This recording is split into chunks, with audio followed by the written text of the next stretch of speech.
Hey booze, hey, do your blankets feel like super glue in the morning? Well sis, it's time to shake them off. Welcome to Wake Up Happy Sis, the show that jumpstarts your day with a bang. We're strolling down these self-care streets as we navigate the maze of wellness and healing. We're helping you live happy, healed, and whole. And we do it all with a hearty dose of belly laughs for good measure. Stay tuned and get ready to wake up happy, sis. Welcome, everybody. Hey, booze. Hey, it's your girl, Leanne Dose, your Chief Self-Love Officer over here at the Wake Up Happy Sis show. Sharonda should be in here shortly. You know, she'll be on her walks in the morning. Got to get her exercise in. But today's show is one that is, look, there she go. Look, right on time. She come in right on time every time. Good morning. Good morning. All right, let me finish my intro. I was introing. Okay. So today's show is one that's really close to my heart because it's something that I suffer with myself. And it's all about how do we beat these winter blues and reclaim our joy. Because seasonal affective disorder, otherwise known as SAD, is real. And it doesn't care how strong you think you are, how tough you think you are. But you know what? Won't care either because we're taking care of ourselves. We're unapologetic about it. Um, and we happen to have two fabulous guests who are coming to share their love and their light and their knowledge with you today. We've got Hope LeNoir. I hope I said that because that's fancy as hell and I don't want to mess it up, okay? She is an award-winning international career consultant who's here to help you find your purpose in even the gloomiest seasons. And we have Dr. Mary Darden-Robinson, a licensed trauma therapist and counselor who's sharing powerful strategies for mental wellness and healing. So welcome to the show, ladies. We are so excited to have you here with us this morning. So everybody grab your favorite cup of whatever. I'm drinking water. Y'all see it being all healthy and shit. Oh, okay. I always drink water in the morning. Normally it's just a here, so it keeps you guessing on am I drinking? Is she drinking water or is she having a morning mimosa? It sure is getting crowded in here, ma'am. You know? Look, we got a full house today.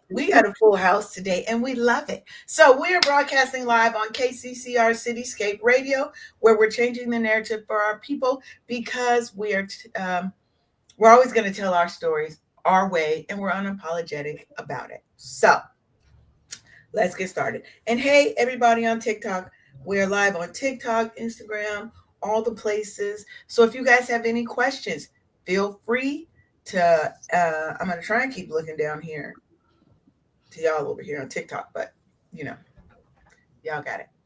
Ask away. We've got some fabulous guests here, and I'm going to let them introduce themselves because I feel like nobody can do you justice in your intro but you. So Hope, would you like to go first? Tell us a little bit about you and what you do. Yeah, absolutely.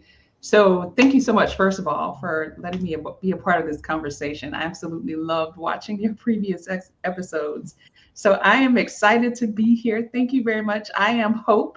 My name does mean exactly what it is. So I'll start with personal and then I'll go professional.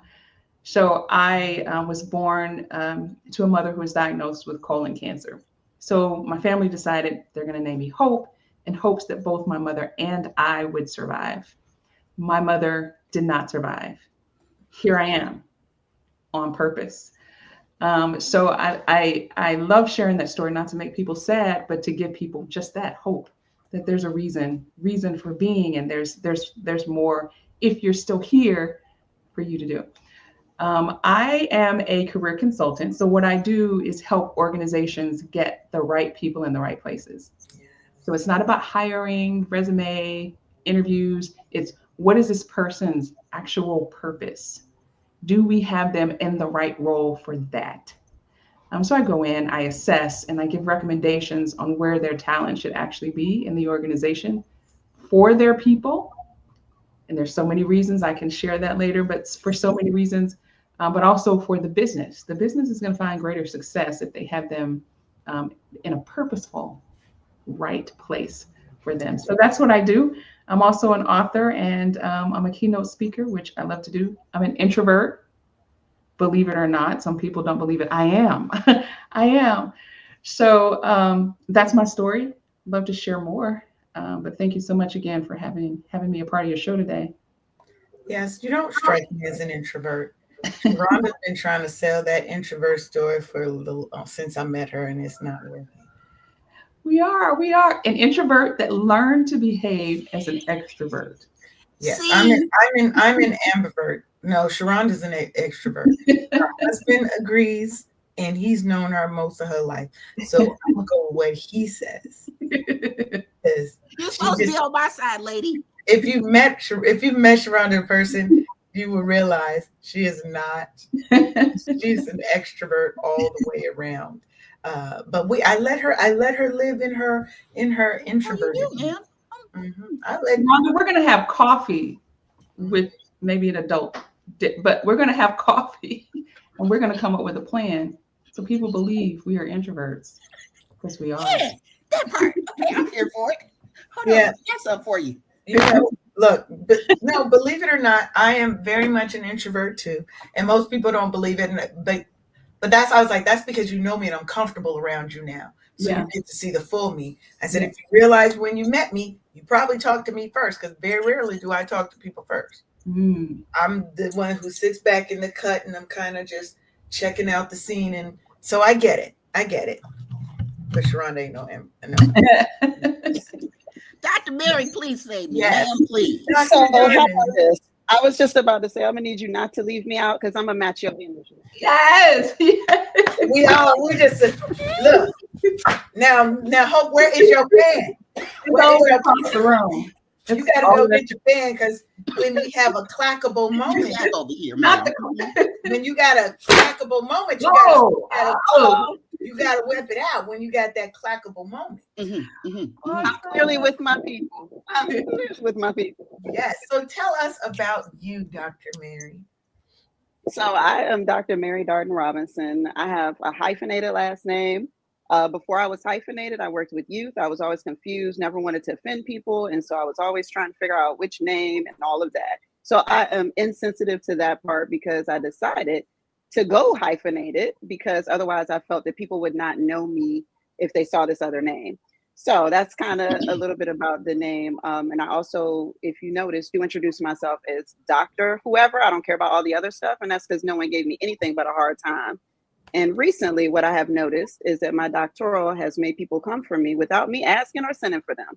So, which is exactly opposite of what I expected. I grew up in a household where I was told, as a person of color and a part of a minority group, you get your education, you push through, nobody can take it from you. And so that what came from my upbringing, I took that with me. First barrier I encountered was a teacher in high school telling me I'd never get one degree. That is why I have all of this, ridiculous initial degrees. Challenge, right?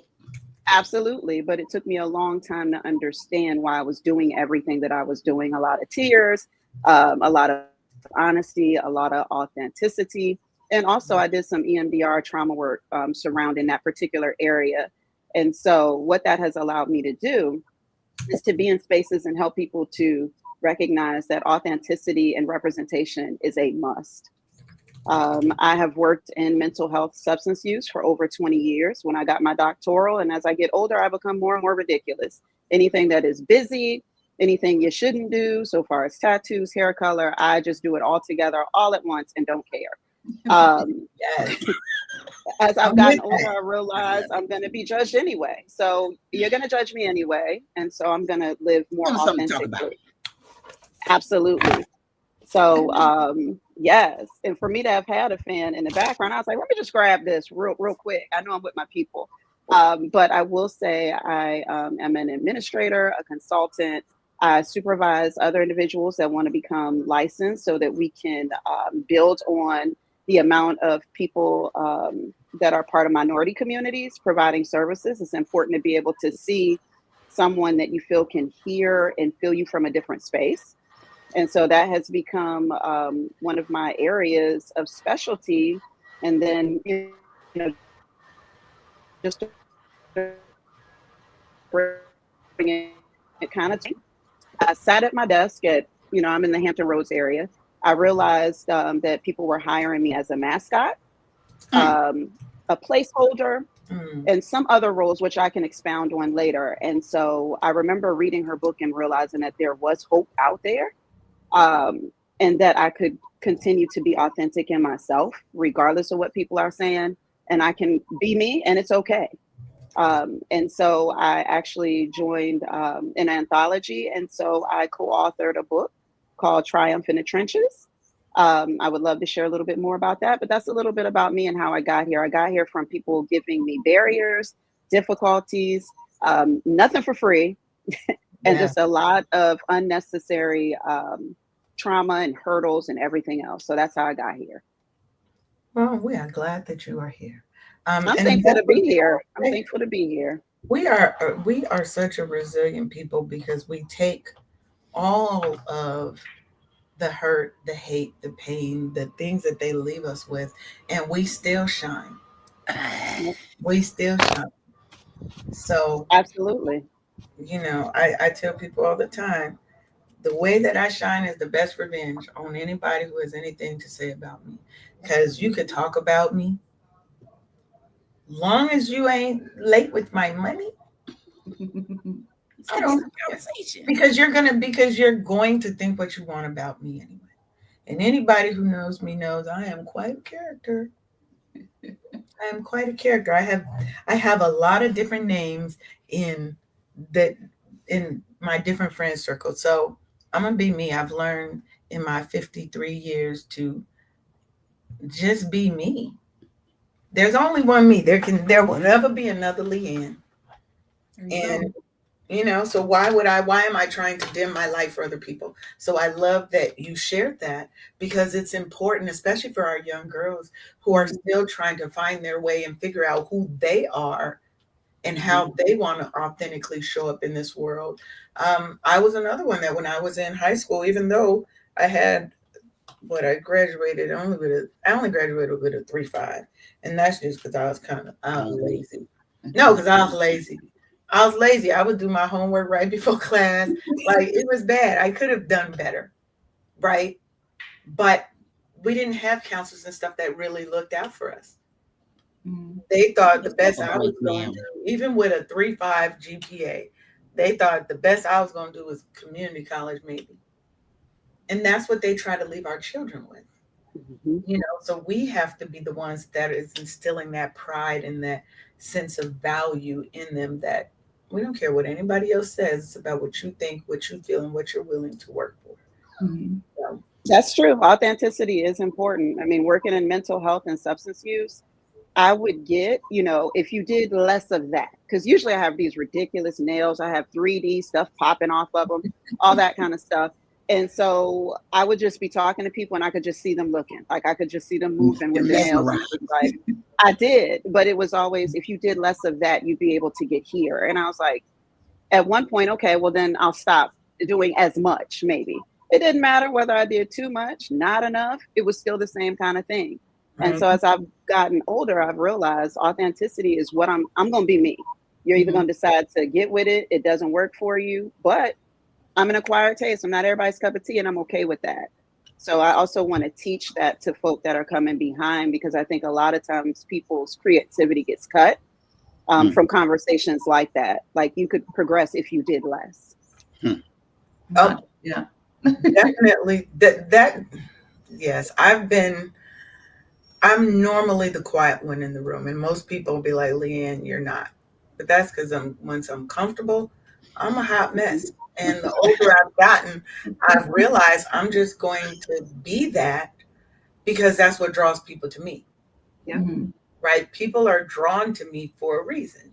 Yeah. And it's because I'm a little bit of extra it might be because I'm a hippie who identifies as a nudist, who is here to help people, who is, you know, but I'm unapologetic about who I am. And my hope is that through this show, that people are learning that it's okay to be you. Even if that you is broken in this moment, Mm-hmm. you don't have to stay broken, but it's okay to be broken in the moment and to feel those feelings and to go through it. But it's not okay to stay there and to wallow in it and to let it consume us. Um, and that's why I think this show today is so important, um, because I think, especially with Black women, seasonal affective disorder, for those who don't know, um, it is a real thing. It is a real diagnosis. It affects, and I think it disproportionately affects Black women because, one, we're dealing with societal pressures, sometimes lack of access to quality health care and mental health care, and then the cultural stigmas that we have and that a lot of us grew up with around mental health and our emotional well-being. What happens in our house stays in our house. Oh, you must be crazy if you go in to see a therapist, a psychiatrist, or whatever, right? And seasonal affective disorder is not just about feeling gloomy because the sun isn't out. That's like one little tiny little piece of it, right? It's this serious depression that you get that sometimes you don't even know why. You're irritable, you don't know what's going on. You are a lot more lackadaisical, lethargic. I don't, for me, it hits when I don't have any motivation. Like I'll sit and I'll scroll on my phone for hours because I can't physically do anything else. And I don't, and and you feel lonely, you feel um, like you're being separated from society, right? Because this thing causes you to kind of pull back, to go and retreat within yourself. And so what I found, and I'm kind of jumping ahead, what for me, it's how do I get out of that? Right? How do I get back some sense of normalcy? Right?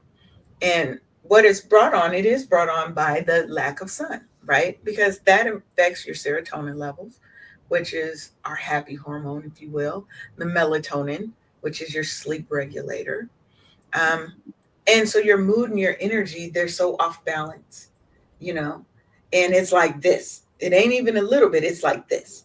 It's a major shift. Um, and it says, I think Black women are oftentimes, especially if you're from Seattle, I don't know, if you're a Black woman from Seattle, most of the people, the Black women I know from Seattle, I would say have some form of seasonal affective disorder. So we suffer in silence because all we know how to do is keep moving forward. So a lot of times we're not addressing the issue because we've got kids, we've got husbands, we've got parents, we've got community, we've got church, we've got work, we've got careers, and we've got all these things and all these hats that we're wearing. And society expects us to do it without having any issue, with keeping a smile on our face, never showing weakness because they just pile more and more and more on us. So we're so used to taking care of everyone else that we forget to take care of our star player. Yeah. That is so true. If I could just add to that, thanks for sharing that information for sure. Because recently, so I also do speaking events, and I speak a lot about from the space of representation and not having a voice in a conversation, being hired to show that you're in a space that you support diversity and you love it. And I get to the table and you don't want to hear my voice. And so recently, someone said to me in a workspace, well, it feels like I'm walking through your trauma like every day. And it made me spend some time with it. Now, this person I allowed to get away with this because I trust this person. And there are people I think that come in our path for a purpose and reason. And there is no way I can not trust her. And I don't really know her. So she's someone new that has come into my circle. And initially I was like, okay, well, I get that. So maybe I need to navigate this conversation differently. But then I realized, I thought about it from the space of a client. Clients don't just be able to decide that they're going to come into a space and leave their trauma at home. My trauma goes everywhere with me, and it comes out at the worst possible time. And so I think as I get an opportunity to come to a space and address that further from grace, one of the things that I'm going to say is know that, some, kind of what you're sharing, Ms. Leanne, that, when you have that trauma and that experience, you're going through those different symptoms, you can't decide where you're taking that to. Right. And so I would need you to give me a minute you saying that gives me a minute to say, okay, my symptoms are showing. But then there's this internal war between being superwoman, which I've always had to be, and no one expects anything different. And the moment that I have a moment that I feel vulnerable, I'm uncomfortable with it because society tells you vulnerability is weakness. Yes. So I think that we have to understand that, people's trauma and experiences and diagnoses and symptoms go with them everywhere they go. We have got to do better as a community in supporting that, especially coming from a minority household where a lot of people remain sick because you don't talk out of my house. No, it's so good that you mentioned that, especially being at the table or being in a room in a workforce and you're expressing something. It has to be done all the time. So this is kind of where I went in before about an introvert who learned to behave as an extrovert. Mm-hmm. It's not that I'm being inauthentic to who I am. Is that a word? That I'm not being authentic to who I am. Go with it. There you go. I say it. I feel it. Yeah, my sister maybe listened to this, and she has a PhD in it. But nevertheless, it's more about I need people to hear who I am. If I don't tell them my thoughts, my beliefs, my values, my actions, or what I think is right or more appropriate for this, then it won't happen. They won't hear it. They won't see it. They won't know, and they're going to make all kind of assumptions. So that's the piece about behaving as an extrovert. The other thing is that some of us aren't designed to use our voice the same way that I'm designed to use my voice, and that is okay. Yeah. Okay. Nobody should feel that pressure of I have to say something if that's not what your space is supposed to do or what you as a person is supposed to do. For those of us who are talking, we have to make sure that we use some type of emotional intelligence, right? Correct. Which, by the way, for those who are listening and watching, you can always improve your emotional intelligence, unlike IQ. You can do that. People who have high levels of emotional intelligence, they're more successful. I won't go into politics, but nevertheless, they're more successful. So I ain't gonna go into the politics of that, but just know. How do you go into politics without going into politics, man? With that statement right there. Exactly. Dry snitching, Miss Hope. That was dry snitching. You already put it out there. Go ahead. Just put it out there. But here's the thing, though. The thing about emotional intelligence is you want to be able to say things in a way where people will receive it. Mm-hmm. Yes. So it's not just about I'm going to say this. Great, but who's going to hear you? They're in the room, it's making sound, but are they going to hear you? So saying it in a way where they're going to be receptive of at least digesting what it is that you're actually telling them. And that too is okay. You can tell me a lot of things, but if you don't have emotional intelligence where I can receive it, I'm not going to hear you either. So that's one thing I hope that we're all considering is how are we saying what it is that needs to be said? Yes. That conveys, your tone conveys a lot. Mm-hmm. And we're, trying to teach our son, during the pandemic, you can run this whole entire household, but what you won't do is be disrespectful. Convey what you're trying to say, but watch how you say. And to your point, Dr. Mary and Leanne, our thoughts are rude. They don't confer with each other as to when they gonna show up, how they gonna show up. They do what they gonna do. They're rude. They don't coordinate things. They just are. Okay. So it's the emotional intelligence will allow you to watch your tone. Then emotional intelligence will allow you to consider somebody else's feelings that you're trying to convey something to. But if you ignore all of that, you're part of the problem. It's not just how you say it. It's what you say and how you say. I would agree. I would agree. And I think when you're in a space of grief or in a space of depression, um, and that makes it that much harder, Mhm. right? To be yourself, to say what you want to say. On top of that, being any level of an introvert, um, or just someone who's felt like they've been shut down. So your trauma Mhm. is you're not. I have my own spin on introvertedness. I think some people are true introverts, but I think others are. Introversion is a trauma response that Yes. been taught that it's not safe Yep. for you to share authentically who you are and how you feel and what's going on and what's hurting you, Mhm. right? So you learn, let me just be quiet. I'm gonna just sit back here in the cut because I don't want anybody to be mad at me. They'll be mad if they know how I feel. They'll be mad if you know. And that's another thing that can impact and engage negatively with seasonal affective disorder is the trauma that you're already carrying, right? Because as Black women, I feel like we're always supposed to keep it pushing, right? One thing Black women are good at doing is to get knocked down. We're going to get up and keep going because we don't have a choice. We don't have the luxury Mhm. of being vulnerable and it not being used against us. We don't have the luxury of being angry. We can't have white fragility and white women tears because it looks different apparently on us, right? And then you add the systemic inequalities. I ain't even, I'm gonna go, Don't hold It's yourself back, funny girl. that you're already there.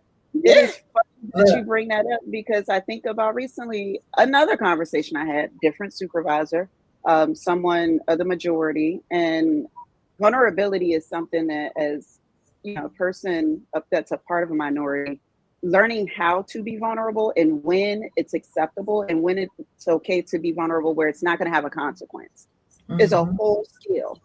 And I yeah, can recall having a conversation with a supervisor and explaining about this whole thing about just terminology.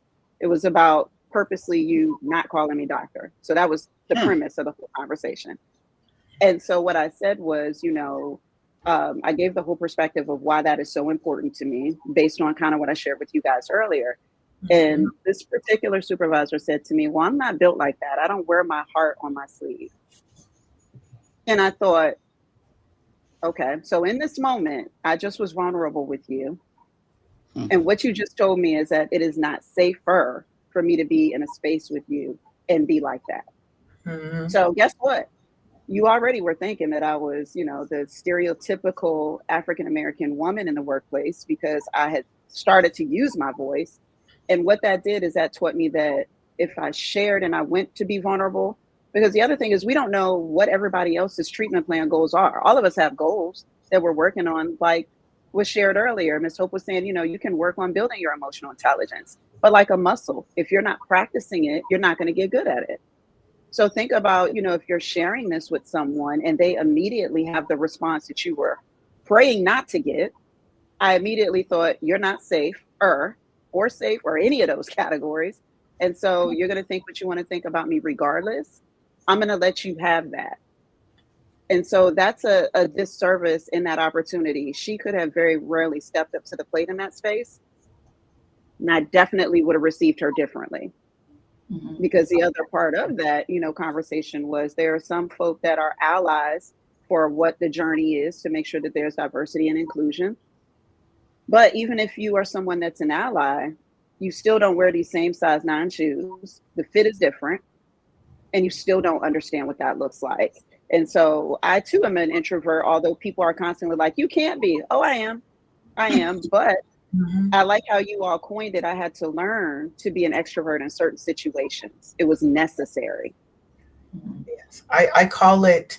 There's actually a term for it. It's ambivert, which is you're an extroverted introvert or an introvert with extrovert tendencies. We know how to be social and extroverted when we have to be. Mm-hmm. And just like you said, Hope, it's not about being inauthentic to ourselves. We're still being authentic to ourselves because, like you said, if we don't speak out when we are hurting, when we're frustrated, when change needs to happen, change will never happen. And I'm a firm believer that things happen to you sometimes because we allow them to happen. We allow people to step on our feelings, and to just leap past our boundaries like they running hurdles. Yeah. Right? Because we're not used to enforcing. One, we're not used to setting boundaries. We're not used to then enforcing those boundaries because a boundary you don't enforce is just a recommendation. I love that. I would like Very it. well said. It's just a wish. You know Mhm. what I mean? It's just a wish. I would like it if you would stop. But if you don't, I'm gonna feel it's okay. That doesn't even sound right, right? I love And so I want us to get to a space to where you have to be comfortable speaking up for yourself. I was about to say checking people, but that comes across a little too harsh. But sometimes you do. Sometimes you have to check people about who you are. You worked hard to become doctor. Of course, yeah. Let You shall say, let Dr. me Mary. You just shall. wait. You Yeah, can. wait You till I shall go let back me to do get my doctoral degree. Well, what I can tell you, it's been an interesting journey. I thought that would stop all these darts from coming, so I wouldn't have to duck and bob Oh and no. weave. But when I Oh tell no. you they came out, so I do a lot of discussions with folks surrounding that from a perspective of inclusion and representation. When you purposely ignore that, there's a reason for that. For the first 2 years, I didn't know how to redirect people, but it was causing me so much internal conflict because I was like, no, because I'm not a medical doctor doesn't mean that I did not do what I needed to do to get to where I'm at. And Mm-hmm. so that's actually, one of the themes that I actually train a lot on, and people have been interested in hearing because they're like, okay, help me to understand. So it's not arrogance. That's what I get. Anytime I do that, people typically think, oh, here she go. It's all about her getting her doctoral, but it's usually folk that are striving to do something just as it's not anything anybody else can do is my point. You want it, you can go out there, you can get it. But when I meet someone and they introduce themselves as such, that's going to be your name, regardless whether you're medical, non-medical, it doesn't matter. And I think when less than 5% of psychologists are African American, Yeah. and you have a problem calling me doctor anybody, and I can But you'll identify call not as a me clinical, anything else. But right? you got a Oh, problem calling hi. me doctor. Well, I'll that's say I hi, mean, but I'm that's Dr. Mary, and they'll say hi, Mary, and I'm like, who is Mary?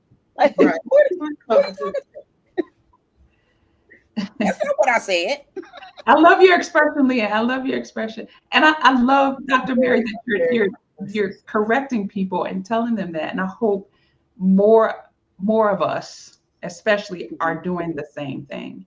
And even when they make a comment like, I don't wear my heart on my sleeves, tell me what that means. When you made that comment, tell me more about what that means. Because Mm-hmm. I that's got to I'm work on my emotional intelligence with that one, Miss Hope, because the hey, first thing I wanted to say is, I don't know who you think you talking to. I wanted to go to that space because it was like, what makes you think that you can say that to me in a workspace and I'm supposed to take that? So yeah, inside my face was like, this, she is tripping. But I knew, again, consequence, right? I Mm-hmm. need my job. I have to be able to take care of my family. People expect me to be able to be resilient, although someone recently said, why should people have to be resilient? What that means is you're used to battling barriers. Why are people constantly throwing barriers at people? Yes. yeah. I hope, and I believe that 2025, there is going to be a huge shift. I'm not going back to politics. It's going to be a huge shift in how Black women respond, Mm. Mhm, what they respond to, Mm-hmm. mhm. and how they respond. So if we take EQ out, it's like, okay, wait a minute, sleeve or not, you will call me doctor because this is something I worked hard for. Absolutely. It is a Absolutely. level of respect, and what you're not going to do Right. is try to disrespect me. That's like I had one friend, and she was talking about how at work there was a white gentleman, and he liked to call people gal. I'm not sure who, she was like, I'm not sure who you're referring to. My name is such and such. What you're not going to do is, I'm not a gal, I'm not a girl, I'm not her, I'm not whatever. I will correct you on the spelling of my name, my name. I'm very particular. And I don't have a doctor in front of it, but you're still going to address me, especially if you can see in my email that my name is spelled this way and you purposely spell it that way. I'm not sure if you realize you did this, but my name is spelled such. Mm-hmm. Don't address me outside of that.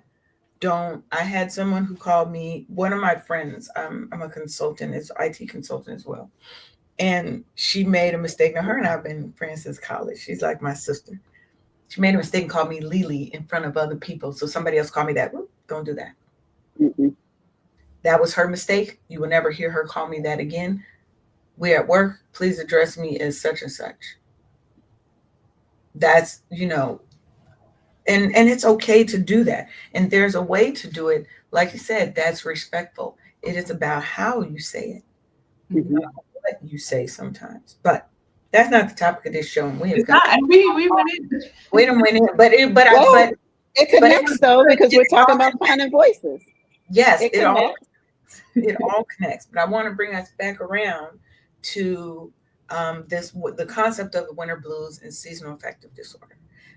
And I think for those who are wondering, well, is this something there? How would I know if I have it? Um, One, nobody's going to have the same, no two people are going to have the same exact symptoms, right? But there are some commonalities that you might see, right? Persistent fatigue, Mm-hmm. oversleeping, difficulty concentrating, um, craving comfort foods, especially ones that have carbs in them, um, having this feeling of this heaviness that you just can't shake, like this cloud over your head all the time, and you're wondering, like you're walking around in a fog sometimes, right? Um, but when you are feeling these things, you need to go and talk to somebody. You need to go and talk to a professional, not your sister, not your best friend, unless they happen to be licensed professionals. Go and talk to a real professional who can really look and diagnose and get you help. I'm not a Mm-hmm. fan of pills and stuff. I'm not going to do it. We're going to find a natural way to do it. Light therapy, um, socializing. I was telling people now, some people see me out more now than they probably did in the summertime, right? Because I work from home. I'm always at the house. So that makes it 10 times worse because you're here and you're just alone with your own feelings. And then all the doubt, the negativity, the trauma starts to speak to you, and it causes you to become even more of a recluse. Or people thinking you're lazy because you aren't being as productive, right? Those are some of the symptoms I think that the sooner you identify you've got something and the sooner you talk to somebody, the sooner you can learn ways that you can address it, that you can combat it, right? It's not something that you're going to take a pill and it's going to go away and next season it ain't going to come back, right? I tell people all the time, healing is a journey, it is not a destination. When they say you get healed from cancer, they don't say that you're in remission, because it Mm-hmm. could always come back, right? You can always be re-triggered into that trauma. For me, it's about, how do I respond? Am I able to process those feelings in the moment and get back to a sense of normalcy? Or every time I triggered, am I overcome by the emotion, by the trauma, by the hurt? And now I am operating out of that sense of pain, right?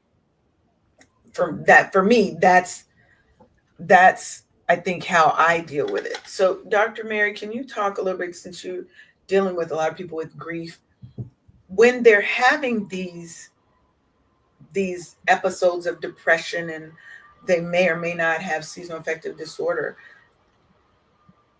can you give them a sense of how do they step out of that? Because sometimes the hardest part is stepping out and saying, I need help. Absolutely. Absolutely. I think the first thing that I do is I spend a lot of time with my clients, talking with them about being able to recognize the symptoms, which is kind of where you started, right? How do I know if I really should, take another step, have another look at this? And one of the things that I've been telling clients for years is journaling. When you go to talk to your psychiatrist or your psychologist or whoever is working with you, you want to be able to give them a definitive sense of how this is interrupting your life. And so I talk to clients about looking at a few different areas. So if you're an adult, your work life, your home life, your life in the community. And if you're a young person, I usually do like school, home, and community. But the next step is taking it on a 7 days a week. We have 7 days in a week. How many days are you experiencing this particular symptom? The fatigue, the overeating, the kind of like isolating, I would call some of those behaviors. And then I will have the client to write that down and document it, especially if you're in a place where you're not sure if you want to seek additional help, if you're just trying to do like a self-assessment.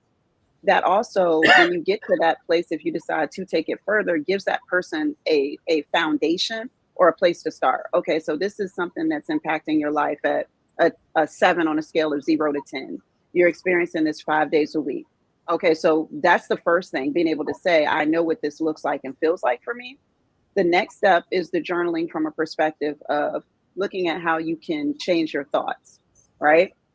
Knowing what you're experiencing, being in that place, but also adding some coping skills into what your routine, is to set you up for success. So it could be morning meditation. With our clients, we do some group activities. Every morning I do a check-in. That check-in is going to tell me where you are, what good coping you did yesterday, if you experienced any barriers or setbacks, because we need to talk about that too. And do you need any additional services or resources? So it's knowing how to have the conversation with professionals so that they can help, but also implementing some healthier coping skills such as journaling, check-ins, meditation, and those sort of things. Yes, and I love that. So, Hope, what about you? Have you had any dealings with like seasonal affective disorder, depression, anything like that? And how did you kind of cope? Or if you were the resource in helping someone, how did you kind of help them with that? Yeah, I do not like winter. I do not like darkness. I did live up north, and I was like, what is happening here? What is this? But I'm back in the South, if you don't know. So everybody listen, I'm in Texas. And yes, it's very hot. I 77 next week. Mm-hmm. I think about it's not I'm going to deal with it when it happens in that season. It's something that we're always working ourselves to do our best to minimize that. One thing that I do is I say a thank you for something every morning. Yes. So I've written 2 books, co-written 1, so that's 3. Don't like to write. I use my phone. But if I were to take Dr. Mary's guidance, I would at least put in my phone, today I'm feeling this on this particular day, if that were to help me. But anyway, I wake up every morning and I say thank you for something. The thing about that is that we often get in the habit of saying thank you for the same thing. My commitment is to say thank you for something that I didn't say thank you for yesterday.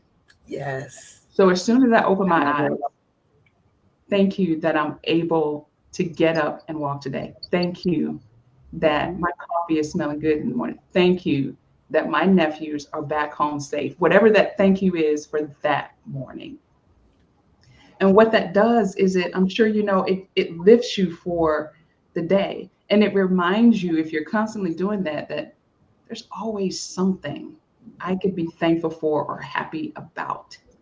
So that's something to actually, so I challenge everybody who's watching, listening, try for at least a week. Just wake up in the morning and say thank you. So my niece and I also have this, I guess you would call it tradition. that when I see her, we will not only say thank you for something in the morning, but we say it in sign language. Oh. We both can hear, we both thank you, we both can hear, we can speak, but that's something different that we're learning and we're thankful for. So we will say thank you for, and whatever that is.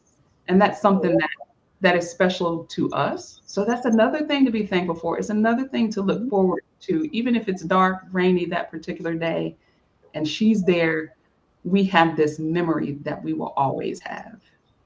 So that's something to be thankful for. The other thing is, I love light. So I'm opening windows. Luckily, I have windows from the outside you can't see in until it gets late, late at night. That's I'm fancy. opening windows. But if you are of a certain age and perhaps you get migraines, or if you are diagnosed with migraines and you don't want to turn on the light, light a candle. If you're sensitive to smell, light a candle with no scent, or light a candle that reminds you, the smell reminds you of something that you're happy about, whether it's food, hey, whether it's cigars, whatever it is, that reminds you of that particular thing. And if I can add one more, because I have a lot of things. Being in a business type of environment, whether it's organizational, nonprofit, or corporate America, whatever, one thing we forget to do is give kudos to ourselves. Yes. And here is something that I share with my clients, and now I'm sharing it with the world. Create a folder in your Outlook that says congratulations or acknowledgement or kudos, whatever positive word you want. And every time you get an email, big or small, even if it's like, thank you for not kicking me, thank you for not bumping into me, or thank you for this big project that saved us 2.5 million, or getting this client that's bringing one bit, put that in your kudos folder. Yes. That may help you if you're ever in a moment where I don't know why I'm here, I'm not doing anything, I'm feeling down. Try it. So you got that thank you in the morning. You got this folder in your Outlook. Click on that folder and go through all those wonderful thank yous or acknowledgments or good job that you've accomplished in your work environment. So those are some of the things that I do. I hope that they help others. Leanne, if I can share too, I remember on Facebook, I wasn't getting a lot of traffic on my Rise and Fly Facebook page. And so I asked my followers, I said, what is it that you want every day? And one of them said, I want a tip or some type of encouragement every day. Yes. And so when I woke up, go to it, put some type of encouragement or a tip. Then finally I said, why don't I put this in the book? Because at that time, you weren't supposed to be on social media at work. I'm thinking that's different now. I don't know, because they're probably on it anyway. But I had a book where it offers a page for every work day that you can turn to and say, you know what? I'm being encouraged about this. Or somebody is empowering me by giving me a tip about that. So that's another way. And even I still look at the book myself sometimes, like I need this because this day not working out like it's supposed to. But offering some type of encouragement for people wherever they are. Oh yeah, definitely. I think, and those are great tips, right? So for me personally, one of the things that I definitely do is light therapy, sunlight exposure, because what it's going to do from the biological standpoint or whatever, it's going to boost your serotonin levels. Mhm. Okay? So if you can see, like, if you guys could see my little space right here, I got 3 lights around me at any given time. Not just because it's dark, but because in this room that I'm in, it's a little darker in here. Mhm. And this keeps me from being in that sad space too, right? Um, Journaling, definitely a big thing. And journaling doesn't have to take the form that everybody thinks. Your journal could be audio. Yep. It could be a series of audio recordings that you just have in your phone, right? It can be something that you're writing in your notes app on your phone, right? Don't think that it has to be. Now, I am always a big fan of a good old journal. I make journals for myself, and sometimes it ain't nothing but a bunch of scrap papers But as long as I can write on it, if y'all looked at this one, y'all would laugh because it's just pieces from other things that I was like, I just need the blank space because I have that need to write things down, right? Getting up and moving, Absolutely. Mhm. yeah, and getting up and moving more is always going to help you. Get outside, go and take a walk, 5 minutes, 10 minutes. Go to the corner if you're not fit. Walk to the corner and back. It's something about being in that fresh air, right? Get yourself some music, put your headphones on, and walk around your block. Even if it's walk down this side of the street, cross the street, walk and come back. My dog weighs all of 4.5 pounds. He ain't walking long distance. That's about all he gonna do, right? But I do that. And then I try to eat foods that are in alignment with where how I'm trying to feel, right? Because what you eat can affect your moods. If you're Very eating much. really heavy foods are our traditional comfort foods, maybe not the best because you're going to have that heavy feeling later, right? Get you some leafy greens, get you some mushrooms. I love me some mushrooms, right? Things that are going to help stimulate your brain. I'm not a big sugar person, so there's not a lot of sugar that I have in my diet, right? And what Dr. Mary was saying about that morning ritual, look, Jill Scott, hate on them haters. Yes. I feel like everyone should play that song in the morning, right after you do your gratitude, Hope. Put that song on, There you go. like, or whatever your hype song is, right? Because music, I have music on all the time. So for me, I'm trying to start my day on a high note, Mhm. right? Put that gratitude in there. Put in some good music. If you like your coffee, get up 30 minutes early so the house is quiet so you can have that time and that space to yourself. Affirmations are great. Mhm. I love a good affirmation. And Can to I keep tap in on that, Miss Leanne? Not to interrupt. Can no, I no, can I tap in on that? jump on So in. Yes.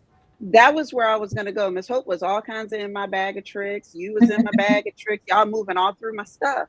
I was like, I want to share this. This is a very good technique. So this is something we did recently with our clients. Something as simple as an index card, right? So essentially, and I'm going to share my personal one that I created, which is being vulnerable, but I feel safer in this space with you all. And so one of the things is to write what you think on the outside, how you see yourself, right? So I Okay. see myself as bright. However, what I noticed was that in the inside, the next direction was, what do you promise to give yourself? So on the front is that positive affirmation, I'm bright. What do I promise to give myself? And in the middle, mine says to give myself grace regardless of the narrative. Yes.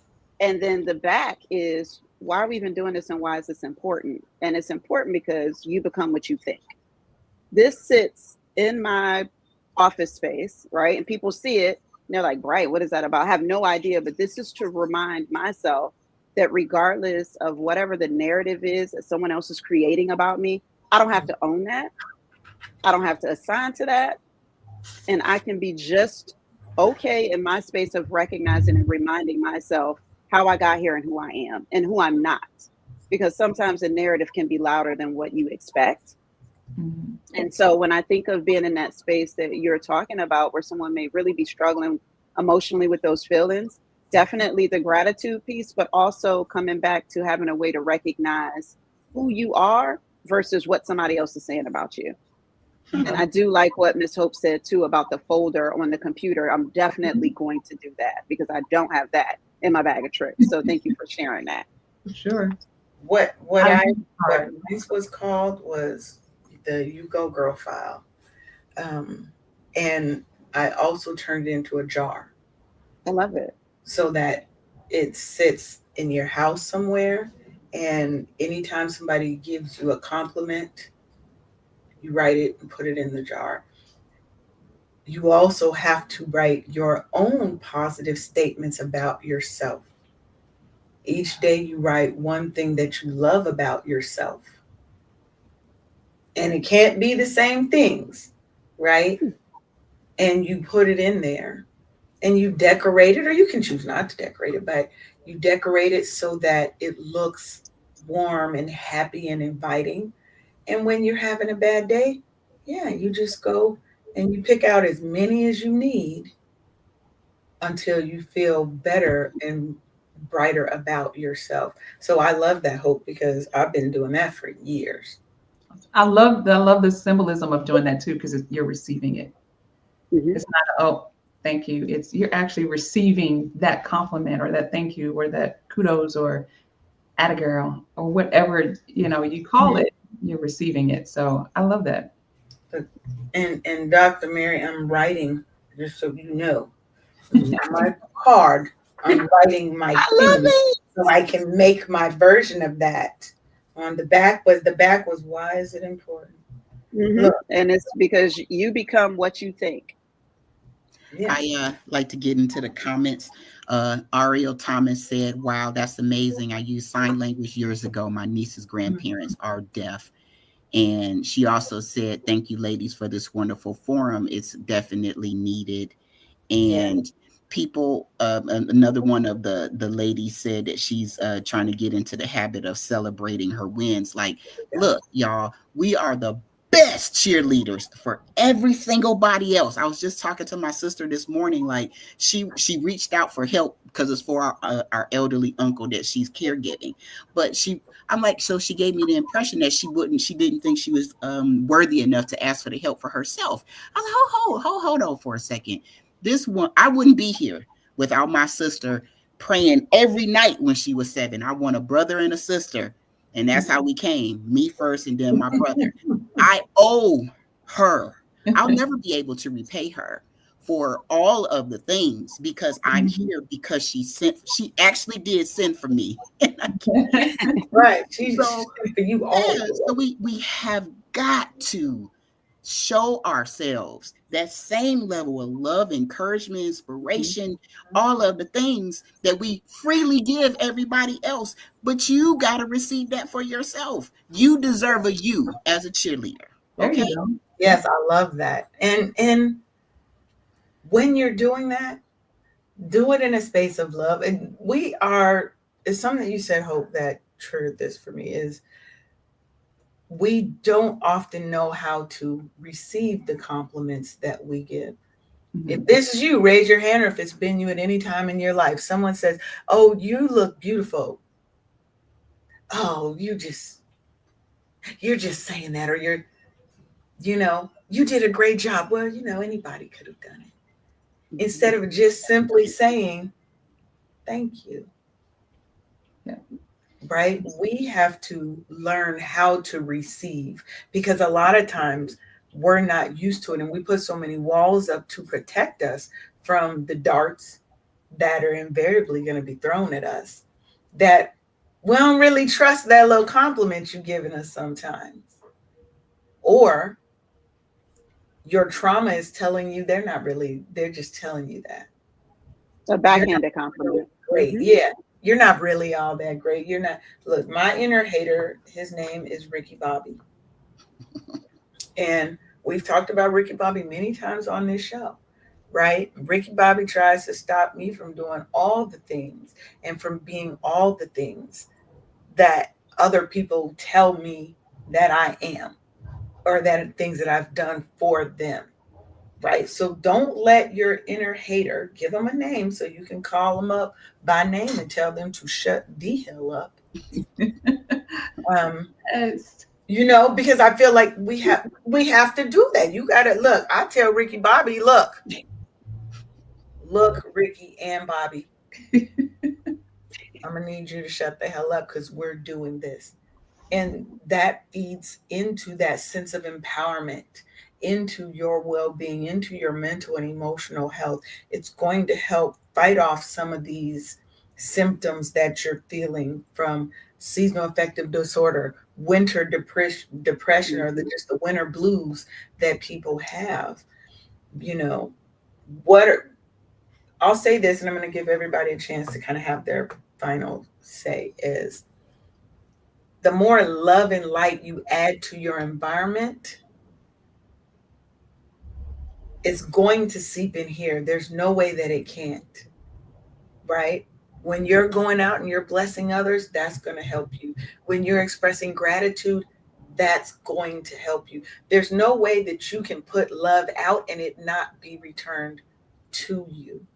So for me, that's the first thing I say that I want to leave you guys with. Put more love and light into it and be open to receiving it yourself. That's going to help you fight, and it's going to add more joy, love, abundance to your life. And that seasonal affective disorder won't hit you as hard next time. It's still going to come swinging at you. But you know, we're going to be Layla Ali up in there bobbing and weaving and popping, give them 2 pieces and a biscuit. Yeah, see? Dr. Mary got it. She got it. So we're going to go with you first, Dr. Mary. Is there anything that you would like, your final words, and what you would like to share and how the people can connect with you? Final words, I'm going to keep it very brief. Give yourself grace, validate your feelings, your experience, and know that authenticity is key. There is only one you, and you matter, and there is space for all of us. I have a few different ways you can get in contact with me. I have an Instagram, it's I Go By Doctor, and I also have a TikTok, and it's also called I Go By Doctor. So you will be able to find me. I like to be hidden, but I'm really not hidden. It's that whole introvert, slightly extrovert area. Wait, Also, I Go By Dr. DR or Dr. Spelled? I always get them confused, but it's either the DR or the doctor spelled out, and you'll still get to one of my social medias. And so that's probably because I have things in my brain like pi equals 3.14 that I never use. So my space is kind of taken up. So forgive me there. But also you can find my chapter 10 in Triumph in the Trenches, Navigating Success for Black Professionals. It came out in Black History Month last year, and I am presently working with another anthology. And this year during Black History Month, our second book will come out, volume 2. First chapter was called How Is It That I Get a Seat at the Table and No Voice in the Discussion? It in itself is a great read. The entire book is 22 people, including myself, navigating workspaces that are kind of difficult at times. Thank you for having me. This was a dope opportunity, and I cannot thank you all enough. Oh, thank you for being here with us. We appreciate you. You guys are more than welcome to come back anytime. We have an open door policy here, the Wake Up Happy Sis Show. Once you've been here, your family, and we would love to have you back. So, Hope, let the people know and your final words and how they can connect with you, and if you have anything special that's going on. Absolutely. Leanne, Sharonda, thank you so much for allowing me to be a part of this conversation. I had a blast. It was great to meet you too, Dr. Mary. I've got some tips from you that I have taken note of, and I hope that we all stay connected.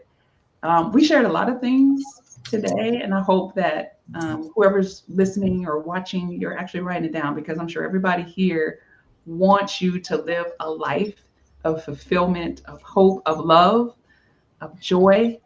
So certainly do that. One thing that I didn't talk about, Leanne, which is what my specialty is purpose life. And it's so important that we acknowledge who we are and what our purpose is, because that's one way we find fulfillment, no matter where we are, in our community, at home, in our jobs. If we understand what our purpose is, and engage that purpose, that's where we'll be fulfilled. That's where we will live healthier lives. That's where we can find a lot of joy. I want to say resilience, but not going there.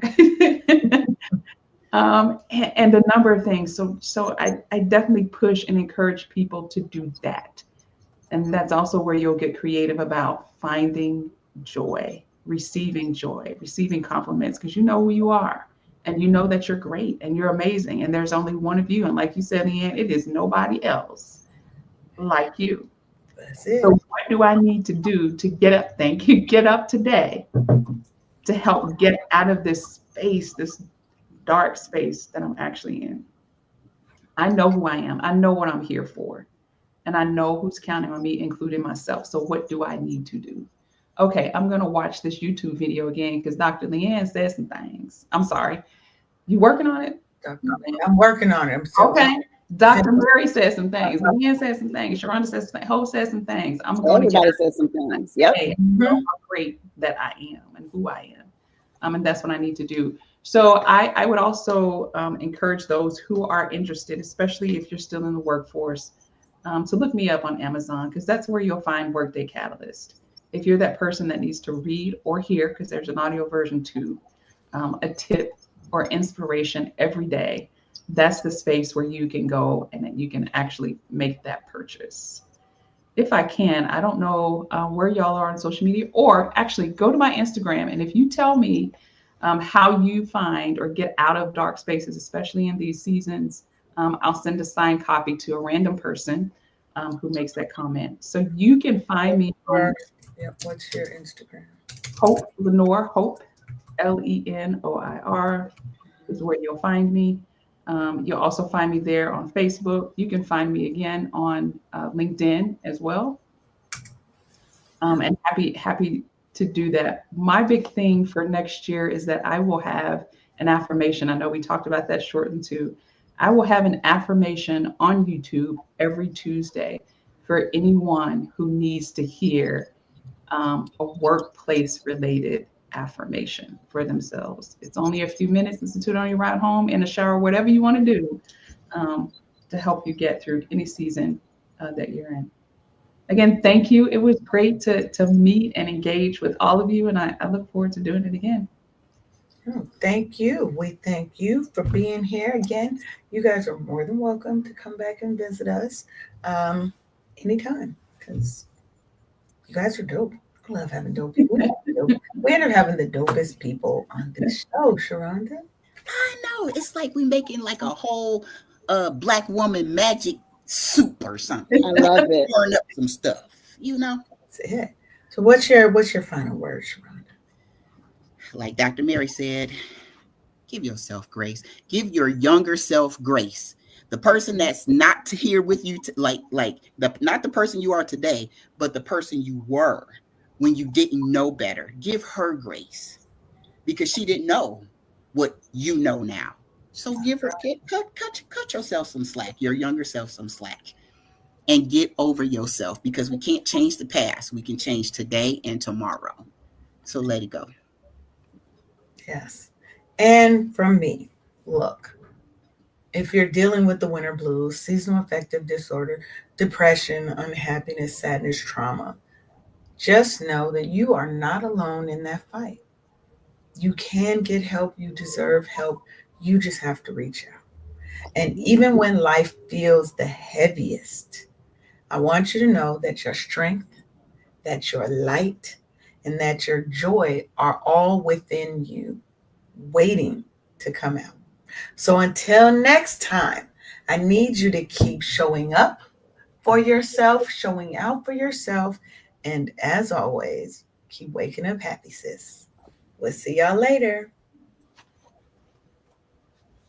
Thanks for tuning in to another episode of the Wake Up Happy Sis Show. Join us live every Monday and Thursday at 10 a.m. Eastern for more joy, healing, and sisterhood. Until next time, keep thriving unapologetically, sis.